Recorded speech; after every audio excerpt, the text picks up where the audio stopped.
ang hari ng mga hari, 15 bahagi.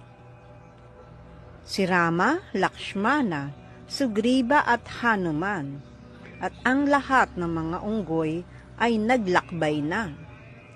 Pinangunahan ni Rama ang malaking hukbo sa kahangahangang tulay. May mga unggoy na tumatalon sa ere. May mga lumalangoy sa tabi ng tulay. At ang iba ay nagmarcha habang humihiyaw sa galak. Nang bumaba na ang araw, ang malaking hukbo ng mga unggoy ay nagtipon sa mga baybayin ng langka. Matapos ang isang gabi ng pagpapahinga, sila'y nagpatuloy patungo sa kabisera ni Ravana. Isinaayos ni Rama ang kanyang hukbo, kasama si Lakshmana sa kanyang tabi sa unahan. Ang mga unggoy ay kumalat sa abot-tanaw, umaagos tulad ng dagat.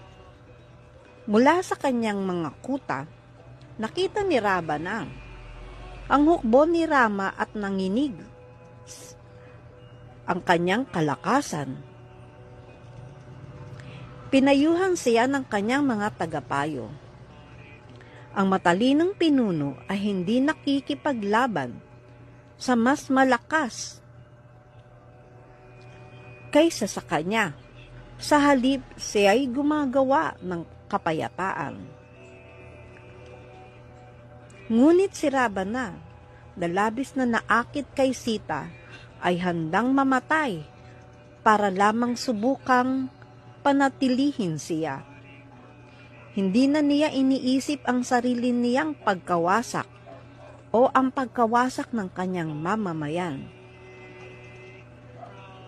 Si Rama ay isang simpleng tao lamang na tinalikuran ng kanyang ama at umaasa sa mga unggoy. Anong dapat kong katakutan sa isang abang tulad niya? Papatayin ko siya sa loob ng ilang araw. Sa mga hangal na salitang ito, ay naghanda si Ravana na ipagtanggol ang langka.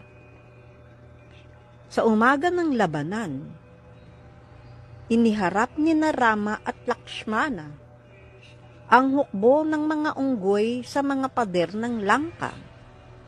May dala silang mga puno at bato at sinimulang akyatin ng napakaraming unggoy ang mga depensa, habang ang mga alon ng mga demonyo ay nagmamadali palabas na sabik sa labanan.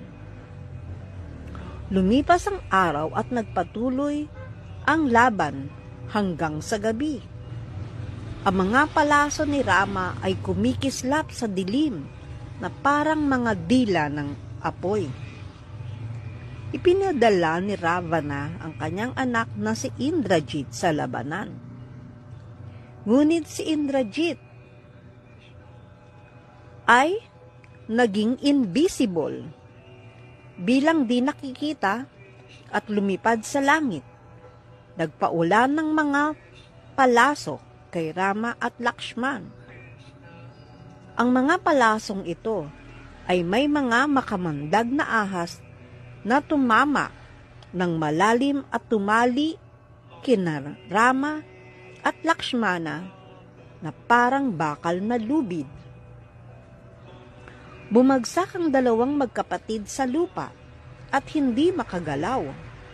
Akala ni Indrajit na patay na sila, kaya't siya'y bumalik ng may tagumpay kay Ravana.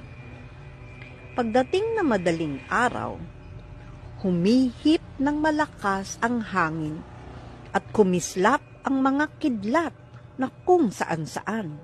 Sa kalangitan, lumitaw ang figura ni Garuda, ang hari ng mga ibon at tagapaghatid ni Vishnu.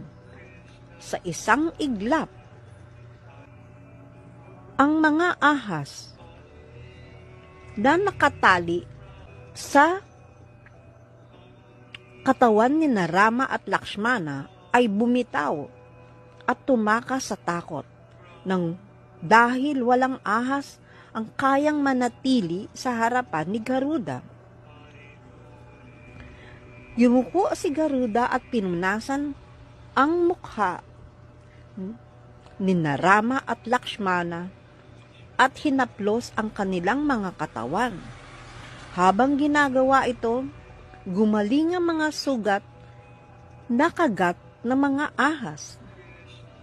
Inangat ni Garuda ang dalawa mula sa lupa at niyakap sila. Pagkatapos ay yumuko siya kay Rama at nawala sa langit. Sundan pa natin ang mga kapanapanabik na kasunod na mangyayari.